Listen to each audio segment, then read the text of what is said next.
The final presentation in this section is from somebody who's introduced themselves several times already, but I'm going to do it again. Nicola Shelton is Professor of Population Health at UCL, Principal Investigator for Celsius, the Centre for Longitudinal Study Information and User Support, which facilitates access to the ONS longitudinal study, and she's also the current President of BSPS. But I think we can probably call her just a bit of a guru on all things census. And what she's going to talk to us about is something slightly different, because we've talked about the sort of the system and how we collect things.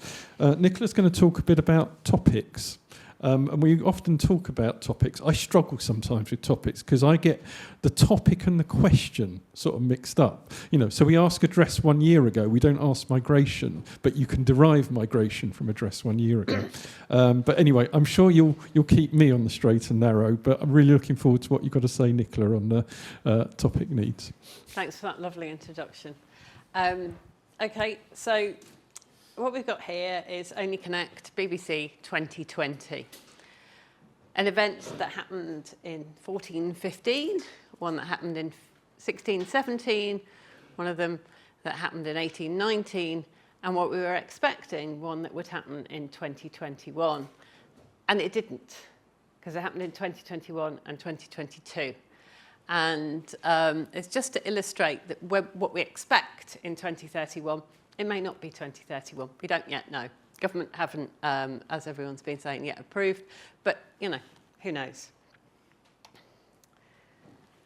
So we've got alternative futures, current consultation. The statements do still not explicitly rule anything in or out. It is possible that we could still have an admin-only data person count estimation. It could be census only, but in the middle, many possibilities, lots of which have been discussed today already. But how have we got to where we are? The large and lengthy consultation by ONS in 2023 led to 706 responses. Personally, I don't think that's enough. I think it's a really big number, and consultations on things like the future of the health survey for England and things like that have similar numbers of responses, but given how many people are interested in the census, it's actually really quite few. And what's really telling is that 366 of them were individual responses, one of which is mine. I'll put my hand up. But the people organising this event from Celsius, UK Data Service, BSPS, put in not just individual responses, but organisational responses. We also, in BSPS, advised the Academy of Social Sciences with their response. So organisations represent a lot of people. So in some ways, it well undercounts the number of people that are responding. But at lunch, I was discussing this, and someone said, oh, we didn't respond to a particular consultation as an organisation because it takes a lot of time, consultations are lengthy, and who has the right within an organisation, within local government, within a charity, within central government, to make a decision to respond. And when we're talking about data linkage, we really need to be thinking about, have the organisations that we want to link data with responded to the consultation? And if they haven't, who should we be talking to in those organisations? Who's represented, who's missing? So recent discourse, the Sudlow review about health statistics, the ongoing discussions about a national data library. I'd argue maybe that's more a national data catalogue potentially. Lots of consultations on data issues typically requiring population denominators. And then back in early 2025, and it's been mentioned several times today, the first UK Statistics Assembly was held.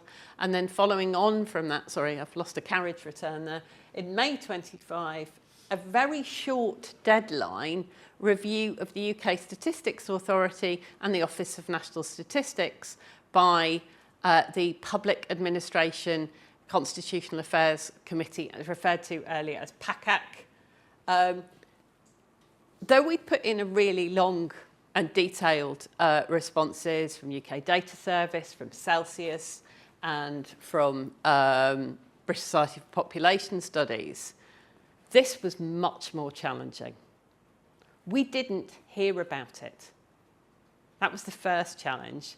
A PhD student sent it to me because he'd seen a poster I'd done at a conference about our Celsius submission. He just happened to email me and said, have you seen this? I was on sick leave at the time. I'm recovering from a knee replacement. My crutches over there, but I've been walking around here. But apologies if I'm a bit slow. So I responded whilst on sick leave. Not something I recommend people doing. But the deadline was so short. We got the information out about this consultation to as many people as possible by contacting Helen Spriggs from BSPS, who's over in the corner, and asking her to circulate it to BSPS members. But a very short period of time to contribute to a review of organisations that were being reviewed in many different ways. As we've discussed, there's been the Devereux review, there's also the Public Accounts Committee. There's just so much review of UKSA and ONS that has been going on. It's very constrained to a very brief response. And also, additionally, one of the things in that was we weren't supposed to share anything with them that had already been published somewhere, which seemed counterintuitive, particularly as academics, where publishing our research is what we do. Dissemination and impact is what we do.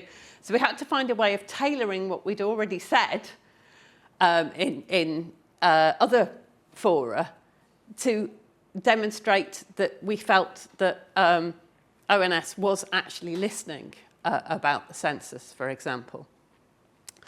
Good news, spending review, additional funding has been provided to allow UKSA to start preparatory work for 2031, subject to the government's decision expected this summer. 17th of June, announcement on the plans from the 3 statistical offices in the UK. 9th of July, as Jason has mentioned, a census innovation event on the use of admin and other data to help deliver a census. We're here today with this cross-fertilised ONS, UK Data Service, Celsius, UCL, BSPS meeting, and we're all waiting on government announcements. So, linking our lives, that's the term we use at Celsius for our podcast and blog. Please do have a look at the Celsius website. But assuming we have a 2031 census that is broadly similar to that, 2021, 22, what admin data would you like to be linked? And if you could add one question to the census, what would it be? Well, we asked this last month in a census seminar up in Manchester. And the most popular new census question was one on happiness or well-being.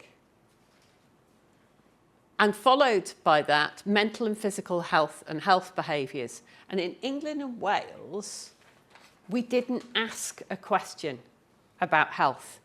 So Esther was able to share Scotland mental health newspaper headlines. We can't do that for England and Wales because we don't collect that question.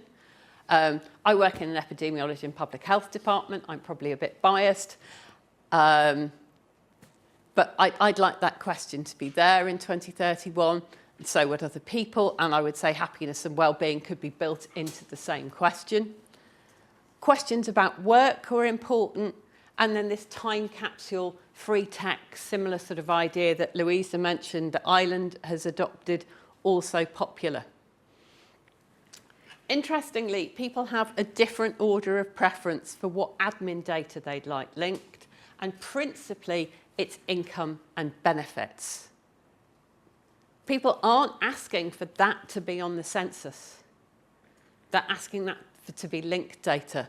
And that's probably because we think the data that is collected on income and benefits by other departments would be better than asking for self-report income. I personally filled in I think it was a European social survey, and they asked me income deciles. I couldn't find it amongst all the numbers because you've got sort of like 5 and 6 digit numbers and you're trying to find your salary within it really quickly before they move on to the next question. So linking can be different to asking. But health, including health behaviours, is also of interest to people in admin link data. And cross-classifying against the two, how well does the question, if you ask about limiting long-term illness or general health, how well does that predict someone's use of something like prescriptions or health services? And health behaviours, we've never really asked in a census, things like smoking, physical activity. They may be very difficult questions to ask and may be better with some form of linked data. Housing and environment also of interest, so geographical variables, environmental variables, and then work, but also workplace and volunteering. So an interest in more detail about the world of work, which may also be really important in an ageing population with increasing numbers of people in old age, not necessarily in the workplace, but in the volunteering space. Oops. Okay, because I'm the last speaker in this particular session, I'd like you to go to Slido and have a little bit of interactive activity. I've shown you the responses of Manchester. Please feel free to differ or agree, and I know some of the audiences overlap. Will you be able to get a live feed from this, Ollie? Yeah, I can see that at least one person's typing at the moment. Great, okay. So it looks like it's working. Change our front back one.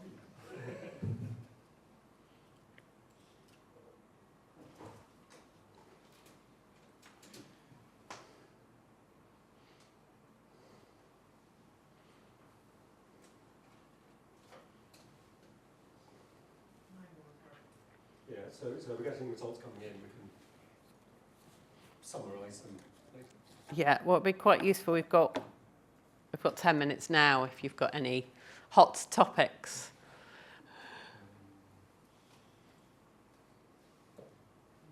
Quite a lot of people mentioning income and benefits, TWP data, health data,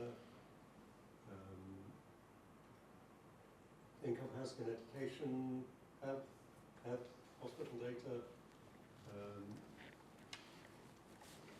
house prices and dwelling characteristics, all government data sets. Well, it's one of the things that came about from the event yesterday was there was a discussion about the fact a bad thing would be if we just tried to smash all data together. What would that look like and what would the problems be like that? And the quality of the linkage is really important. Talking to Louisa at lunch about the longitudinal population data asset, I hope that's going to move forward. This is the sort of plan to link 2021, all of 21 to all of 2031 and back to 2011. The 2011 census data linked to mortality and hospital episode statistics was invaluable during the pandemic. We have excellent sample longitudinal data that is a gold standard. At Celsius, we support the 1% sample, and Lee Williamson is part of the team that supports the Scottish longitudinal study, and there's an equivalent study over in Northern Ireland. I think it's really, really important that we don't forget about longitudinal topic content when we think about topics. If we've asked it before, we might want to ask it again to see what's changed. Society can change an awful lot in 10 years. And so assuming that we've got characteristics that we've asked once, we don't need to ask again. And also the other thing that's really important is who answered the question.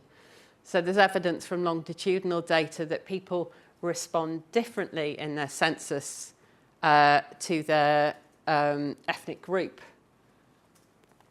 And that may be because when they start to fill out the census form themselves, rather than someone fills out the census form for them, their view of their ethnicity is different than the person who is the head of household. I suspect the first census I filled in was in 2001 because my father objected to the census.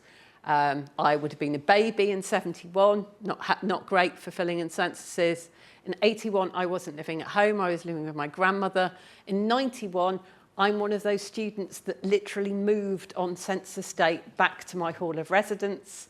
And I was supposed to fill it in at my parents', but my dad wouldn't have filled it in. And there was one form for our whole floor in 1991, and there was 20 people. And we were all sat there with it, not knowing whether we should fill it in or not. And there was a missing million people. One of those groups was students, and the change for 2011 was to 2001 was to enumerate people at their term time address. They've still got the potential that people are actually moving in that period. So topics are really important to be asked more than once, but also longitudinal data allows you to check what topics aren't necessarily being answered well. Ollie, we've got some... Yeah, I was just going to say, I've opened the Q&A bit of Slido now, so that's for people to type in the census question they want to, Yeah. and people can upvote other people's suggestions. Yeah, so what we've got is you can ask the question that you're most likely to be asked next time, and also you can go and tick on other people's to say you think that's a good idea. We had a similar exercise yesterday with ONS, and we will be sharing the results of the Manchester event and this one with ONS to get some different perspectives on question popularity.